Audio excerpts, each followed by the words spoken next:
मियां चुनू से खबर शामिल करते हैं। हमारे ब्यूरो चीफ चौधरी खजर हयात खक की रिपोर्ट के मुताबिक तलम्बर शहर के नवाह में वाक़ नई आबादी में भिंड बरादरी का मुहर्रम हराम के हवाले से जुलूस निकाला गया, जिसमें मजालिस और मातमदारी की गई। भिंड बरादरी के इस जुलूस में तहसील भर के मोमिनीन और तमाम मकतब फ़िक्र के लोगों ने गम हुसैन में शिरकत के साथ साथ ही इंतज़ामिया और पुलिस और सिक्योरिटी इदारों ने इंतहाई हुब्बुल-वतनी और फ़र्ज़ शनासी का मुज़ाहरा किया, जिनमें मेडिकल रेपनेट डॉक्टर आसिफ इमाम की ज़र निगरानी अपने फ़राइज़ मनसबी सरअंजाम दिए।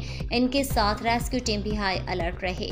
CEO स्टाफ के SI महर रियाज राज, SHO थाना तलम्बा और मुलाजमी ने भरपूर ईमानदारी तनहीद से अपने फ़राइज़ मनसबी सरअंजाम दिए। साथ ही इंचार्ज रज़ाकार टीम सदाकत हुसैन नंबरदार और इनकी टीम ने सिक्योरिटी के फ़राइज़ बखूबी सरअंजाम दिए। मजलिस इमाम हुसैन में आने वाले इदारों और मुंतज़मीन इमाम बारगाह ने पुलिस और सिक्योरिटी इदारों का तहे दिल से शुक्रिया अदा किया और कहा कि आप हमारे साथ गम हुसैन में बराबर के शरीक रहे।